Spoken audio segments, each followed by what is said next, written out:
Welcome to Lost in the Woods, a 15-day countdown to the worldwide release of The Legend of Zelda Breath of the Wild. In this series, I'm dissecting one game from the Zelda franchise every day with the goal of separating the core Zelda game elements from the fluff. I'll show you how Breath of the Wild is the culmination of 30 years worth of Nintendo defining, losing, rediscovering, and finally perfecting exactly what makes a Zelda game great.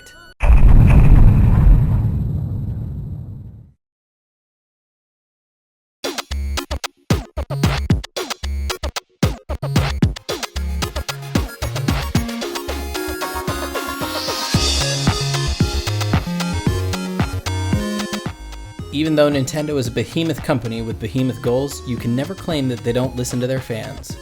Ocarina of Time had been generally amazing, and had set the standard for the 3D Zelda games, but it had lacked the exploration on a large scale. On the flip side, Majora's Mask had the exploration, but it was implemented on such a small scale and in such a strange world that it left fans feeling like it was one of those spin-off Zelda games. But boy did Nintendo ever turn around and deliver with the Wind Waker. 4 years of development gave us a massive world to explore in any direction, and it was actually worth exploring. It came packed with a well-crafted story about Zelda, Ganon, and the Triforce. Even better, they managed to make the story, and the 3D franchise in general, very accessible to new players with a cute, quirky story and awesome art direction. Seriously, are there still any haters of the art direction out there, or was that really just an early 2000s fad? After 4 years of polishing, they nailed the combat.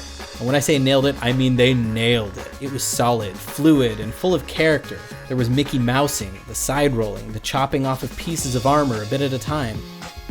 The puff of swirly smoke. God, just perfection. And exploring the overworld was finally huge. There was a deeply satisfying feeling to catching the wind, the music picking up, and sailing at breakneck speed across the open seas, free as a bird. Speaking of which, talk about an interesting design decision there. Why in the world did Nintendo decide to get rid of the land-based overworld and turn it into an ocean? Why did they do that? Well, in the same way that Majora's Mask sidestepped a technological limitation by implementing exploration into the characters' day-to-day lives, the Wind Waker built a world that was massive but less detailed, with a focus on the speed and freedom the players actually wanted.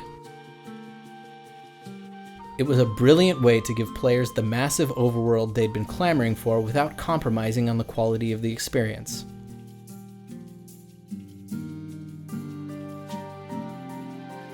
But the radical change was a little too much change. Combined with the cartoony art style, the Wind Waker's biggest selling point was also its biggest criticism. It had the breathtaking wonder of a great adventure, sure, it had the open and free feeling of exploration, and it had discovery, but it wasn't in the world that the fans wanted it to be in. The Wind Waker era of Zelda fans were fans at their worst. Nintendo got kicked hard for their new and beautiful 3D Zelda game. It finally became clear to Nintendo that they were not allowed to mess around with their formula anymore. They needed to make the 3D Zelda game everyone is expecting, without technological hacks. What they needed was the actual Ocarina of Time 2, the true successor to the game that defined the 3D Zeldas. But to do that, they needed some serious manpower and time to produce a game of that level of quality. So they did the same thing they did last time, but on a larger scale. First, they built up a separate Zelda team to work on Four Swords Adventures. Then second, hired Capcom to swoop in and develop another handheld title to tide fans over while their next 3D hit was in development. Tomorrow we'll look at the first real attempt at introducing multiplayer into the series with Four Swords Adventures. Which begs the question, is it even possible to focus on non-linear exploration when you're tethered to your friends? Come back tomorrow and see.